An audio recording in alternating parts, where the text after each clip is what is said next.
Hi everyone, John here from All Miniatures Great and Small.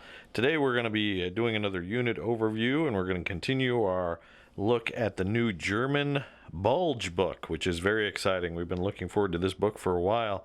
Before we begin, just like to mention, we'd really appreciate it if you gave the video a like and subscribe if you like what you're seeing. You can click the bell to receive notification when we release new content. You can also check out the new Super Thanks feature in the chat area. Alright, on to the unit overview. Now, perhaps you saw my last unit overview. We talked about the Tiger 2. And you might have been thinking to yourself, yeah, sure, John, the Tiger 2 is a pretty cool tank, but can you show me something that's even bigger and has a bigger gun? Yes, I can. The tank we're looking at today is the Jagdtiger, and it is truly a terrifying beast. It is basically the tank destroyer version of the Jadgtiger. So it's based on the same chassis, but it brings more of kind of everything to the table. All right, let's talk stats. The Jagdtiger here is hit on a 4+. Armor-wise, the Jagdtiger ups the Tiger 2's armor by 1 point, giving us a front armor 17, which is kind of crazy if you think about it. Still the same side armor 8, top armor 2 of all the Tiger chassis. Very respectable on the sides, but it represents, the sides represent the big weakness for these vehicles. All right, so the Jagdtiger is slower though. It has a tactical of only 8 inches, a terrain dash of 12, cross country of 14, road dash of 16, and a cross value of 3+. Now I know these things were giant, super heavy. I know they have the wide tracks of the Jadgtiger. Seems to me that the cross rating, Battlefront's a little generous with that cross rating, but it is what it is. You're paying enough points for these things, you don't want them to fail their cross checks 50% of the time. Alright, weapons wise, the Jadgtiger has a 12.8 centimeter cannon. So this is bigger than the 8.8 long barrel on the Jadgtiger.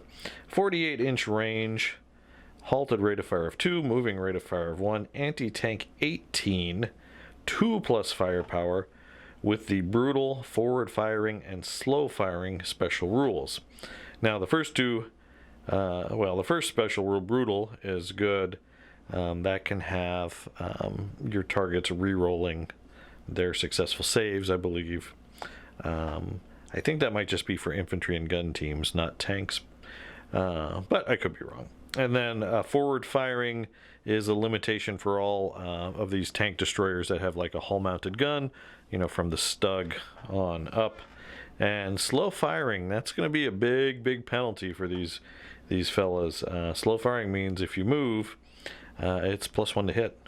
So it's going to be harder to hit, particularly difficult if you're shooting at a target that is already a 4+ to hit.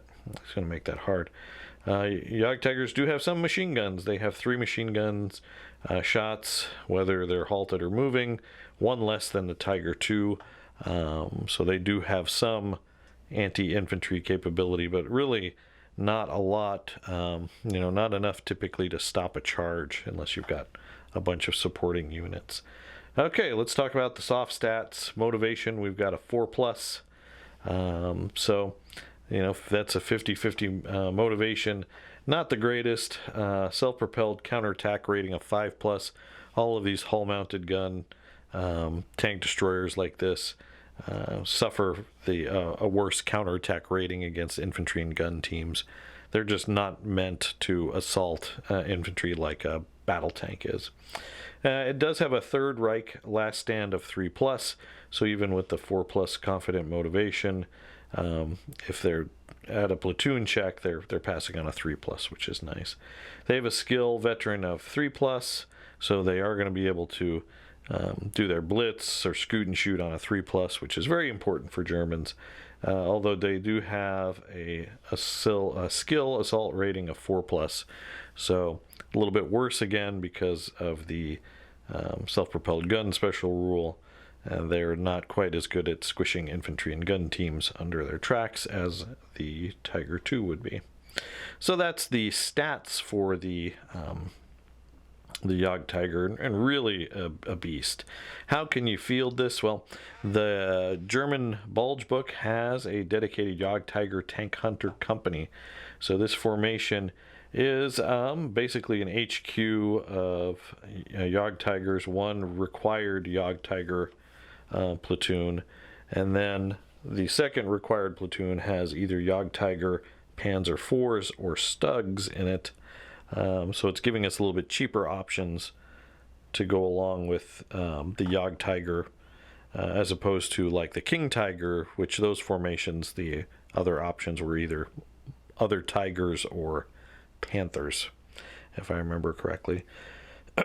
To round out the formation, we could take an optional third unit of Jagdtigers, and then the ever-present Wirbelwind or Ostwind AA units. You could take one of those, and I always like taking those in my German list just because it's one more unit to anchor your formation in a game, and that can be important. It might not be as important with these type of formations, where you might end up just taking platoons of one, and then it's very hard for a platoon of one to run away or fail its motivation. I mean, it's possible, but it's pretty hard, so you don't tend to lose as many tanks that way. All right, so that's how that's the stats, and that's how you can field the Jagdtiger. Since it's a black box unit, you could take it in support of any other formation in the list. So you could take it with an infantry company, or a Panther company, or what have you. But now let's talk a little bit about this in game. So the Jagdtiger is, I think it's almost overkill in this game. I'm sure there's more expert players than me that can make this tank sing, but I just think you're paying almost the same price, right in the same ballpark as a King Tiger, a Tiger II, and you're getting a better gun and you're getting more armor.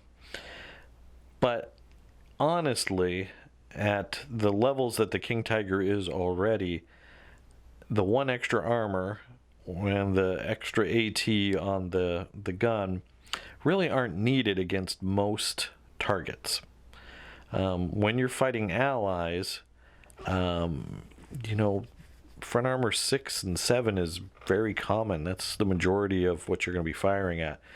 In Bulge, you might have the odd jumbo, or you might face the Pershing, but even then, the King Tiger's gun's going to go through it just as well as the Jagdpanther.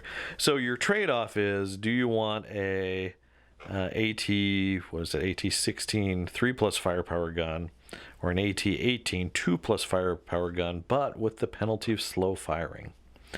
If you're going to play defensive all the time and these guys are just parked somewhere and you've got infantry or lighter vehicles protecting their flanks, they're golden. They're not going to be there's not much that can threaten them. But if you need to take ground from your enemy, you need to assault or move forward, I think the King Tiger is better. And I think in Flames of War there are more situations where the having the King Tiger is better. One danger with these guys is if you have one of these and an American Sherman gets to your side and shoots, and let's say that Sherman missed on its turn, but you're in a situation like this, the Jagdtiger needs to either turn in the movement step to get the Sherman in arc. In that case, it's only firing one shot with slow firing kicking in, or it can try to blitz and turn and face it.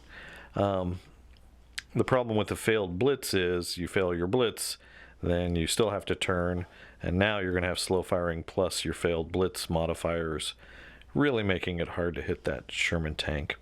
So either way, you're risking a lot to get the shots on target.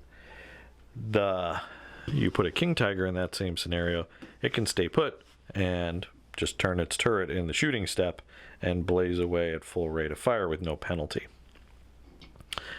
So you can kind of see that the Jadgtiger does have some disadvantages to it, because the side armor is the same. It's 8 Jadgtiger or Jadgtiger.